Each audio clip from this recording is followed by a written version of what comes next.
Why is my face next to this sweet, sweet pine? Because I'm gonna show you how to build this French Cleat tool storage wall, and we're gonna do it now.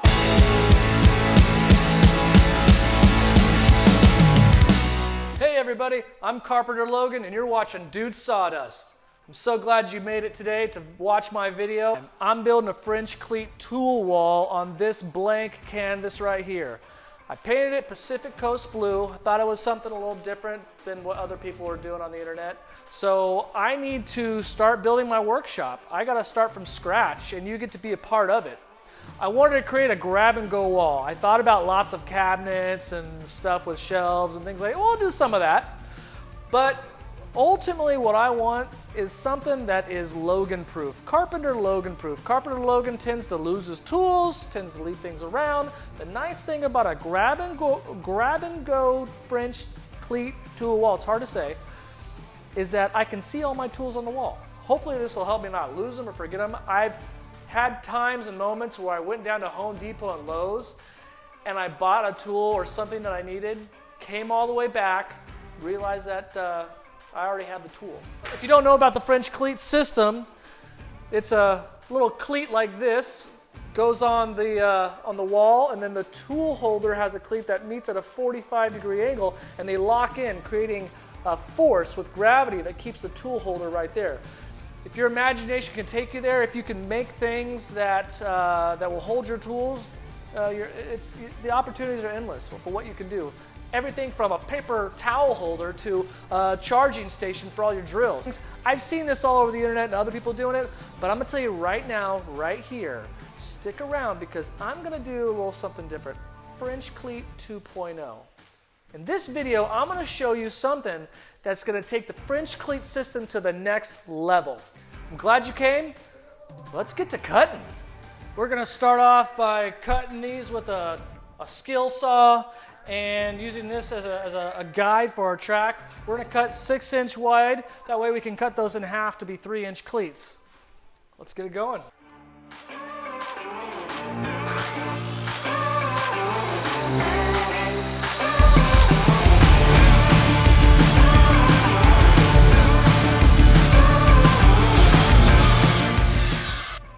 This is a segment I like to call Wood Tips, because we're going to give you the tip of the wood. Now, if you're going to be cutting wood on top of your workbench with your skill saw, you probably don't want to cut into your workbench, because if you don't move the piece of wood far enough over, you might just cut into it. Things like this happen where you just might cut into the screw, cause some sparks, lose the confidence of your audience, lose subscribers, people dislike your video, such and such. So take it from me, take your time, take it easy.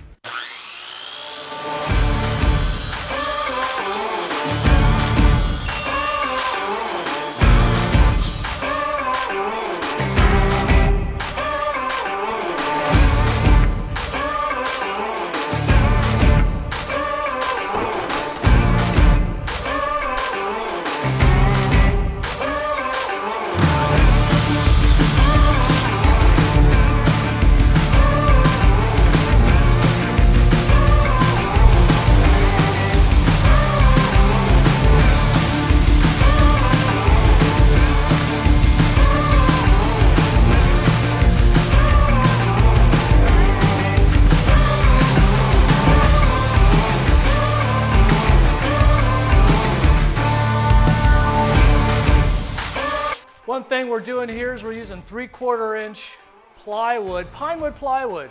I found it to be a little bit less expensive. Got it at the Home Depot. You could go upgraded with the maple or the Russian, what's it called, Baltic birch or sand. They have a lot of different plies. This one's just a French Cleat, so I went with a cheaper plywood, but a good quality.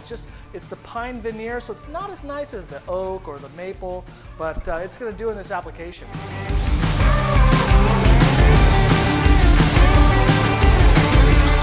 As you can see, this is why we're building this. We got a mess back here, but with this French Cleat system, it's going to change everything.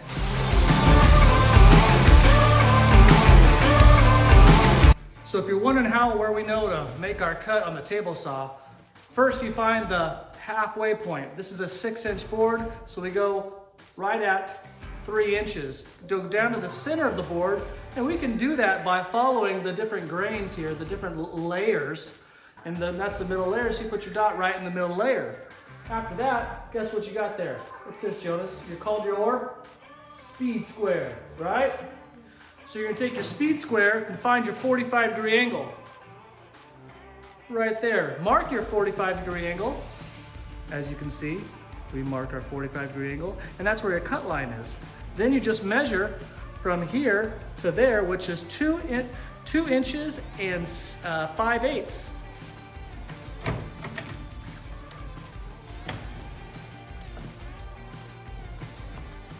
Great job, Jonas.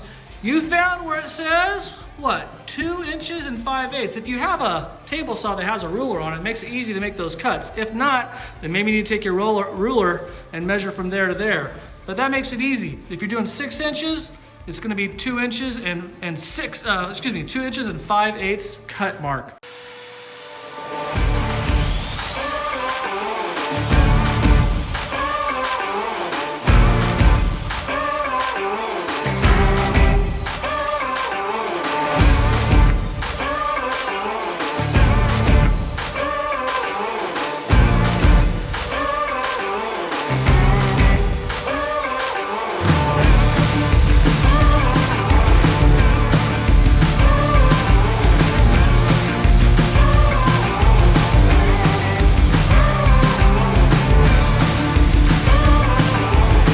All right, folks, here's where we're gonna take the French cleats to the next level. I call it French Cleats 2.0.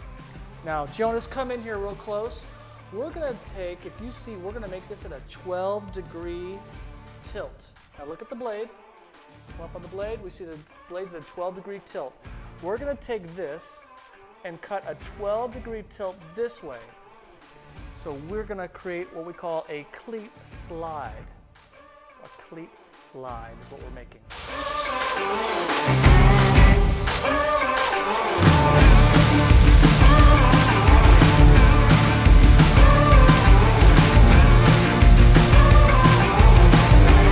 Now that we've got our first phase of our French cleats cut, we're going to sand off one of the sharp corners. This French cleat right here needs to be sanded right here so we don't cut ourselves. Just a little bit of sanding, not much. Some people like to cut off the actual edge, and that's okay too, but we're just going to sand and make it a little more user-friendly and safe.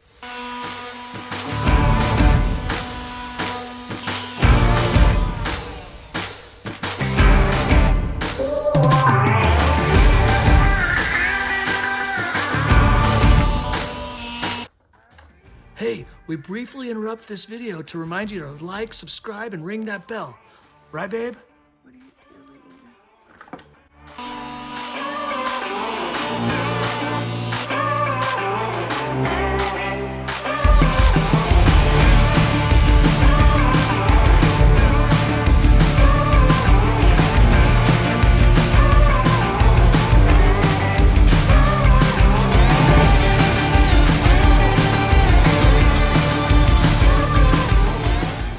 All right, so we're going to use number 10 3-inch nails to secure our cleats to the wall on the studs. On the end points, we don't have studs, right about there and on this side.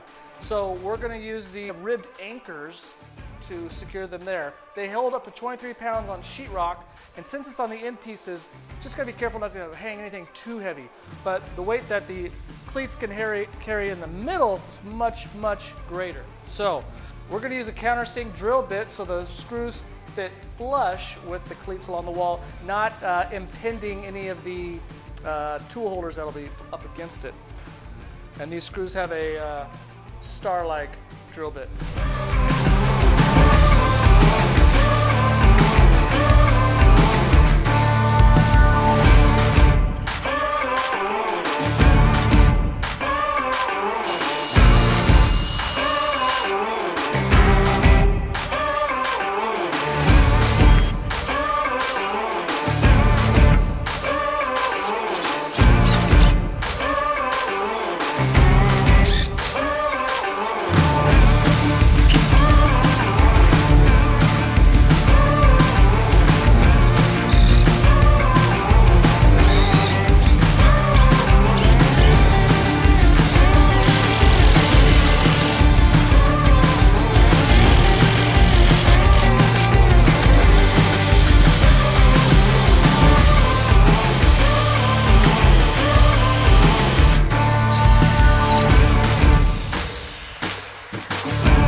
hard and we were kind of tripping over ourselves, but now that we're on our 1, 2, 3, 4, 5th one, we got quite a good system going here. She's putting the nails in, I'm coming back around with the drill. It's working out pretty good, so keep watching.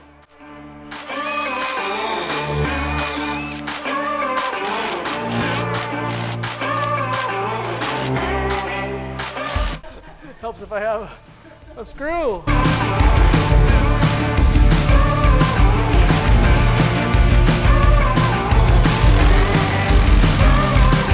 All right, everybody.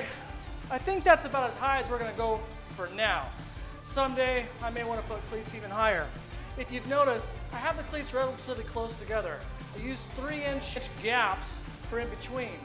What that does is as I maybe hang a tool holder right here, this plate down here, this cleat right here will act as a backing plate. So it allows you to kind of mix and match and be very creative with where you put your stuff. Did you think I was just gonna do this side? Because I got a whole nother side. You guys should stick around and see what happens. I got my wife here, Amy, to help us out. All right, so we have the French cleats up. We're ready to go. I'm ready to start building all the different tool holders for this French cleat system to get this garage in tip-top shape. But before we do that, I promised you French Cleats 2.0, and I'm gonna show you how. So come with me. Here, I made a paper towel holder. Things get on my hands and I'm always wiping them off, and in the shop, you know that's always something that can happen. But this little holder, sometimes it can come a little off. Maybe if it was made more shallow, maybe if this piece was down to here, it would become even more loose. I made this deep for a reason, for stability. But it's not 100% stable, as you can see. And that's why I built the cleat slide. We discussed earlier in the video that I cut a 12-degree angle here.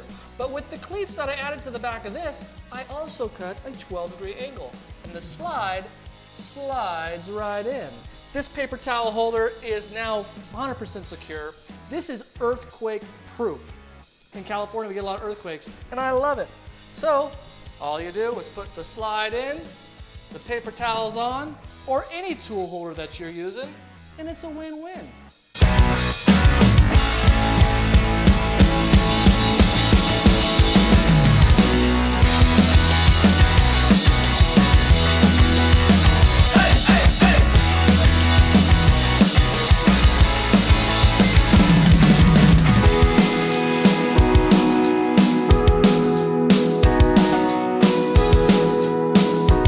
This French cleat wall is all wrapped up.